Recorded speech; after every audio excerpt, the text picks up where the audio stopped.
Hello and welcome to BOKRIM. I'm Tim Jaggs, I'm BOKRIM's founder. I'd like to invite you to access our 10-step guide to using risk management best practices to manage sexual abuse risk. If you work in a youth-serving organisation and you have any responsibility for your Safe Environment programme, whether you call that Safe Sport or Safe School, Safe Parish or whatever other name you may know it by, you're managing a Safe Environment programme, and what I'm about to tell you or show you is how a Safe Environment programme is trapping youth-serving organisations in a cycle of ever-rising sexual abuse and exponentially rising sexual abuse costs, the costs of failing to prevent sexual abuse. The costs to victims or survivors have always been too high, they always will be too high, and we need to do everything we can to prevent sexual abuse as effectively as possible, and a Safe Environment doesn't do that. And secondly, because the costs of failing to prevent sexual abuse, and I'm not just talking about financial costs, I'll explain more about this in a minute, but all of the costs of failing to prevent sexual abuse have become so high, you cannot assume that the program that you put in place to try to prevent sexual abuse will be successful, not least because no prevention mechanism is always going to be completely foolproof. But the costs of failing to prevent sexual abuse have become so high, you need to take steps to ensure that you have some protection in the event that you fail to prevent sexual abuse, and a Safe Environment programme does not provide you any such protection. You can, if you're lucky, still buy insurance for some of the financial costs, but even insurance is becoming very difficult to buy. It costs a lot more and it covers a lot less than it used to cover. And certainly insurance is no longer available to most youth-serving organisations for the full potential financial risk involved with sexual abuse. And insurance can't deal with the reputation risk and it can't deal with the disruption risk. So major elements of sexual abuse risk are not covered by insurance, and even the bits that insurance does cover, it's incomplete.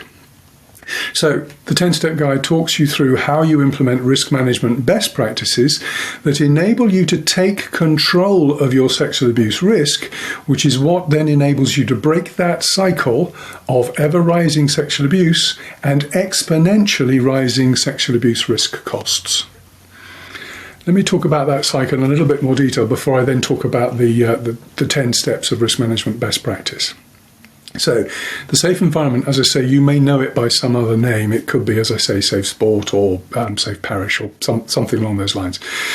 But what it is the four-part process that most youth-serving organisations are required to use to prevent sexual abuse.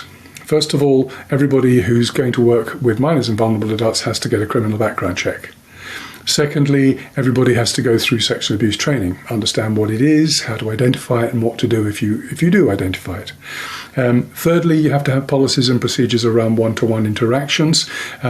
Some sectors have a relatively small number of those policies and procedures, others it's more, and they vary by sector, obviously by context.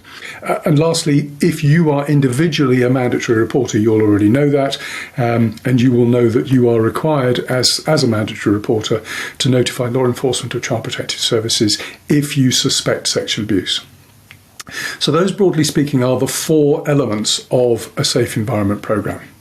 And as the problem, quite simply, is that sexual abuse is rising.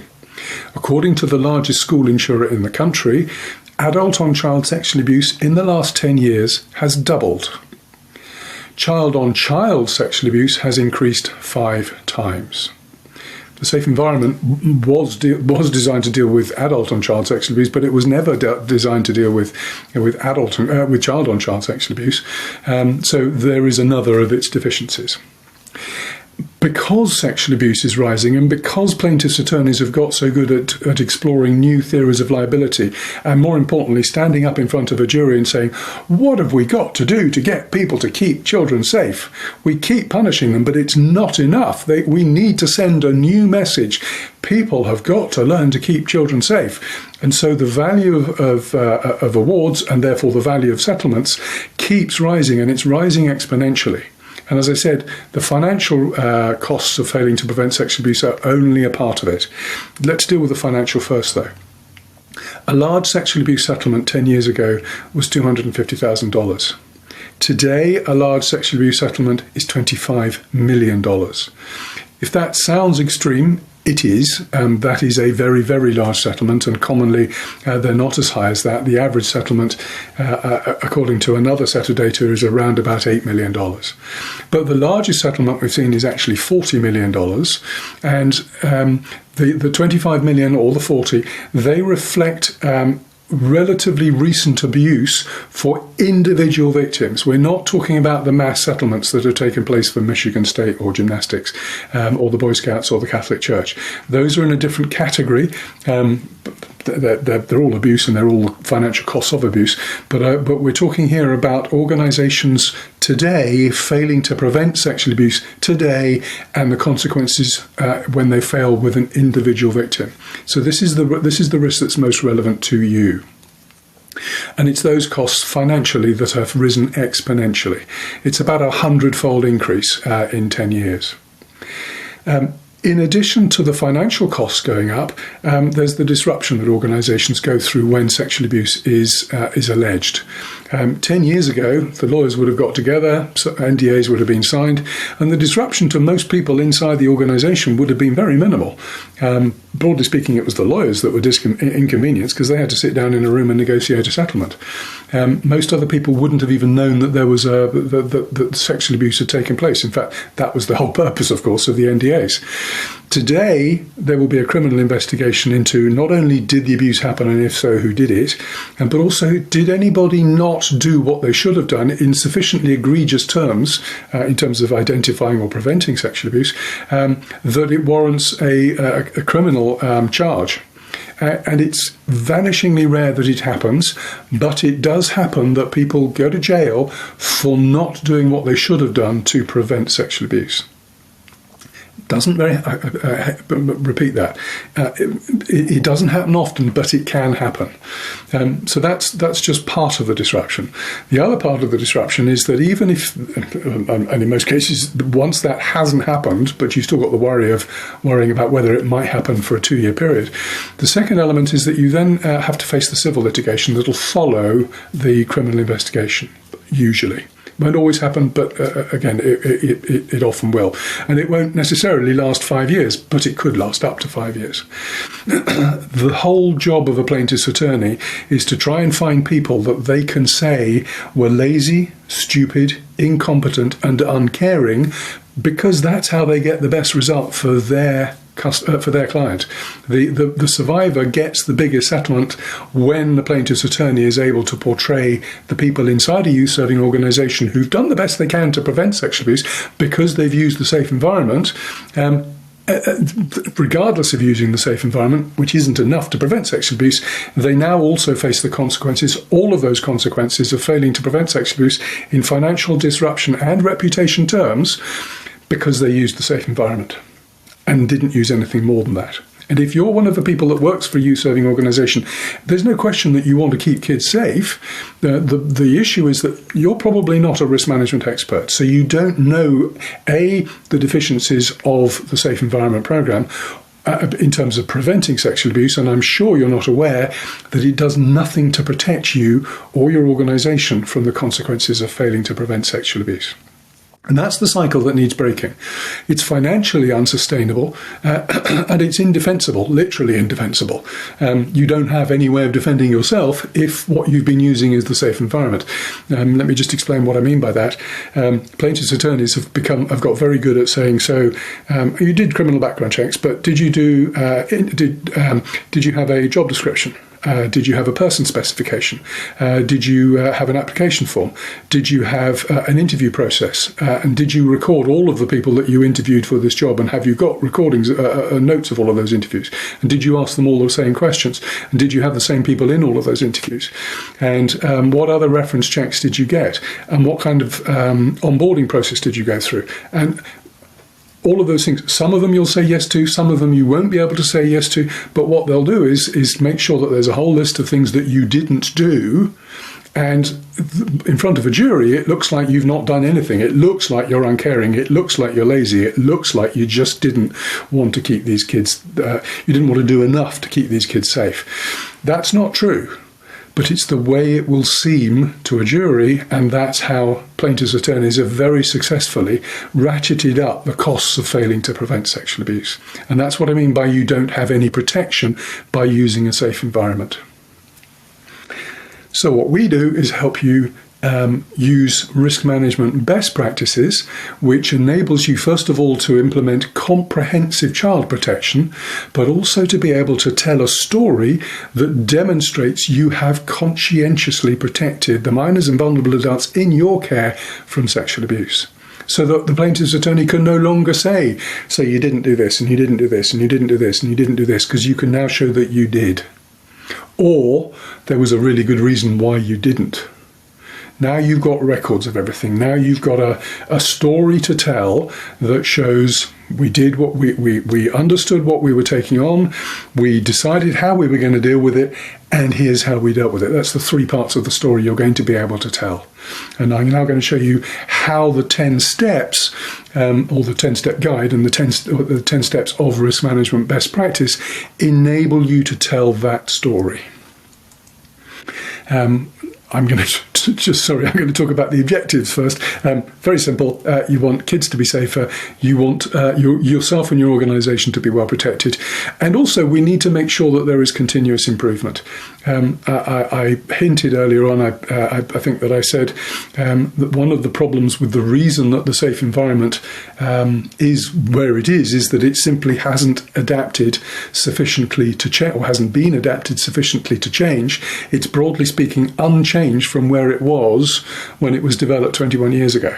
And how many things have been unchanged in 21 years and are still effective? The point about continuous improvement is that we'll make sure the cycle does not reassert itself.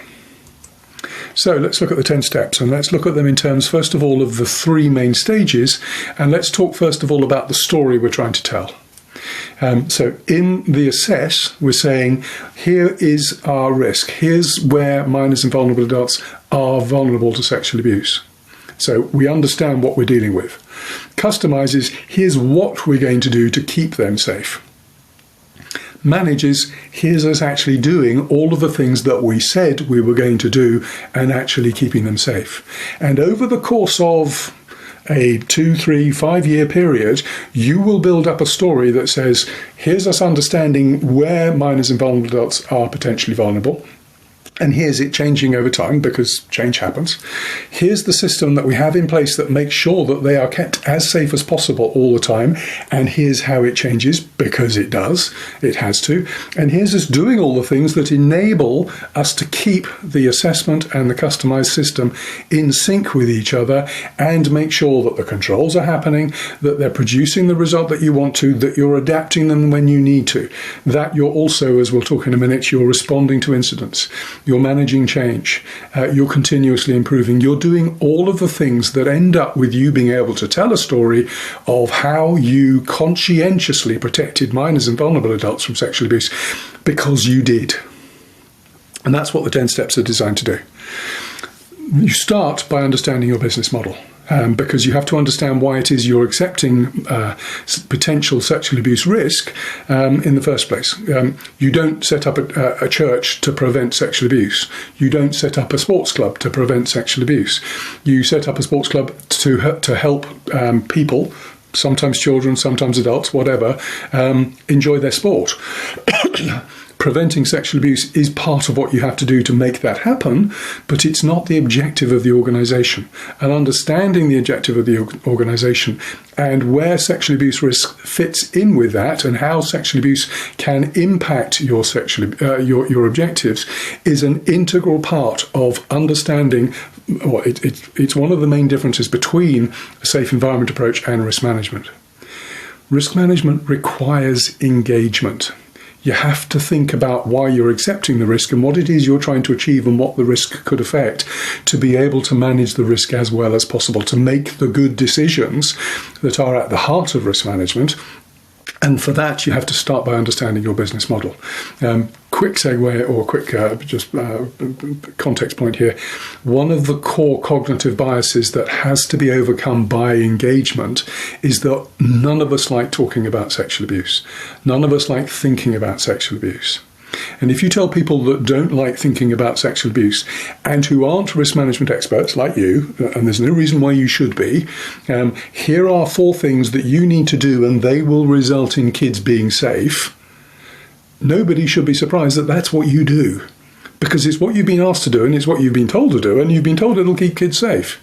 What you don't know is that it A, doesn't keep kids safe, and B, when it doesn't keep kids safe, it doesn't keep you safe or your organisation safe either.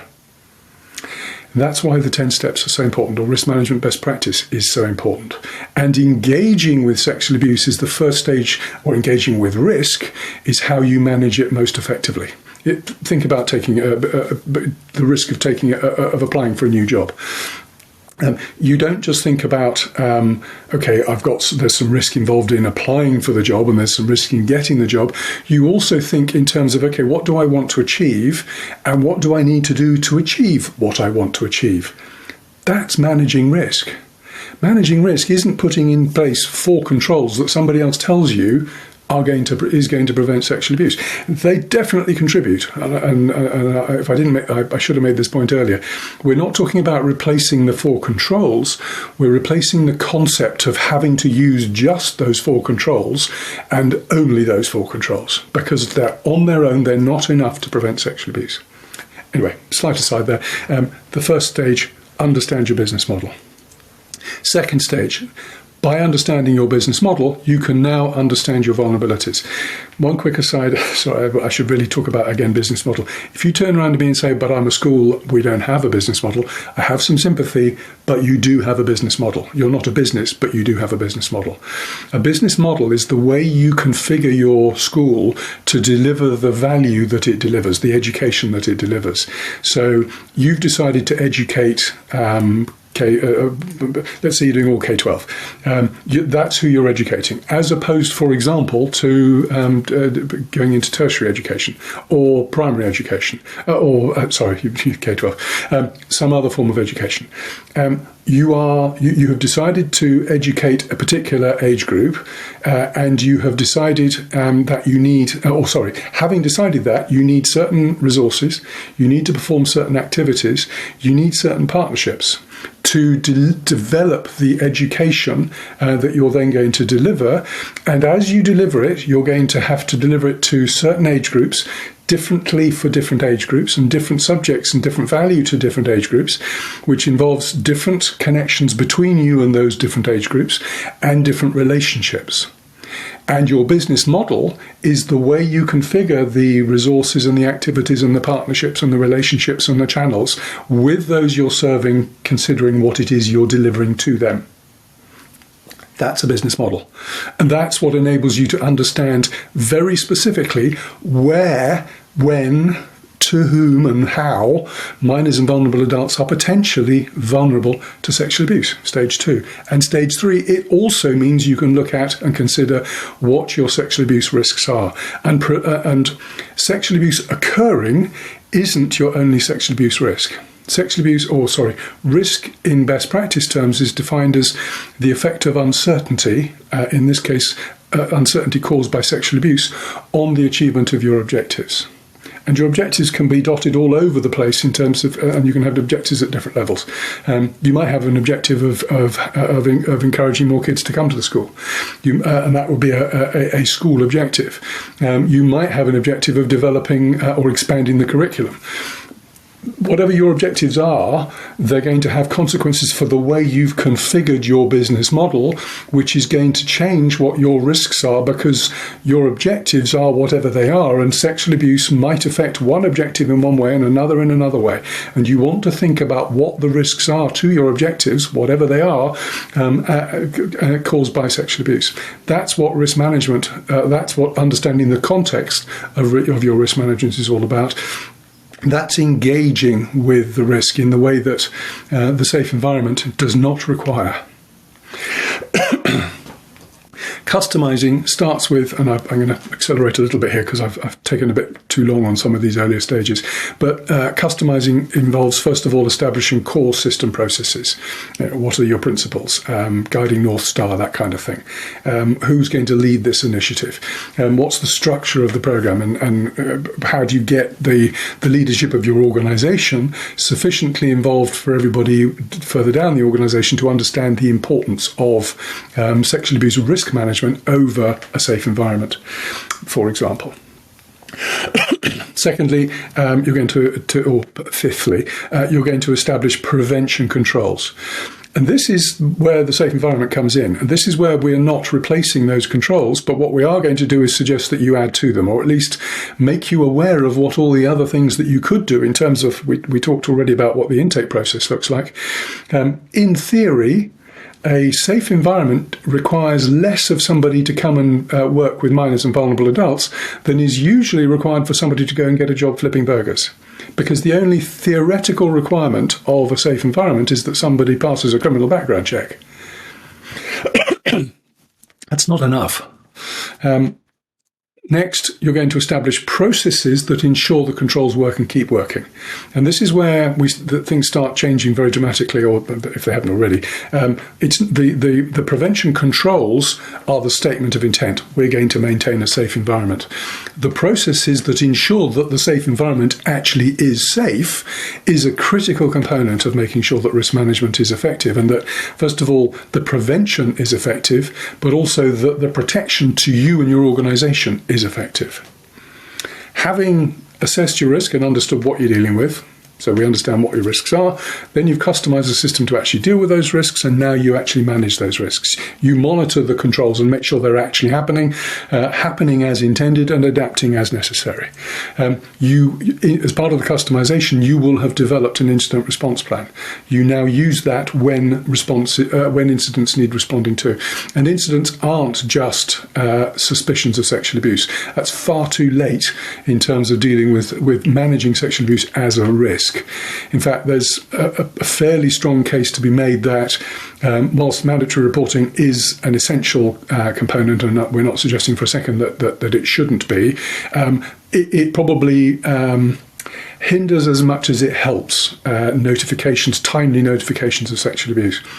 We're not sure that in a lot of cases, certainly in a lot of the cases where we've looked at sexual abuse incidents and the subsequent litigation that's followed, very often the concern that people have with making a notification to law enforcement or child protective services, the risk involved in the notification, and there are all sorts of risks around it, and you can imagine what they are, that delays reporting in many cases, not all, and I don't yet know, what the balance is, but certainly on its own, mandatory reporting is not an effective way of dealing with incidents because as I say, the risk is too high for somebody to actually call law enforcement for the first time they see something that's not right.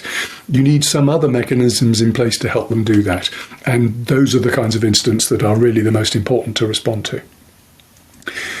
You also need to manage change, and that means spotting change that isn't something that you're planning to do yourselves, but is nonetheless going to impact you, thinking about how you adapt to it, and then implementing whatever adaptation you decide you need to implement. It also means deciding if we're going to actually make a change ourselves, educate a different age group, expand the curriculum, whatever it is, does that have implications that we need to think about and adapt to? And if yes, how do we do it? And lastly, the continuous improvement. Sexual abuse is still rising. We have to get better at preventing sexual abuse, and we have to get much better at protecting organisations and the people that work for them from the consequences of failing to prevent sexual abuse. And that means we need to continuously improve. And risk management best practice, a fundamental principle of risk management best practice, is continuous improvement. I hope this has been helpful. I hope it's been informative. As I say, if you look in the description below, you can see a link to the 10-step guide. It's about 8 pages long. Take you maybe half an hour to read, and it'll give you a better idea of what each of these 10 steps are. If you'd like to learn more about how we can help you implement the 10 steps, then please get in contact with us. There's contact details down there as well. If you like this video, please give it a thumbs up. And if you would like to subscribe to see more videos from us, you know what to do. Thank you very much for your attention. And if you have any questions, just want to chat, please don't hesitate to get in touch. Thank you very much.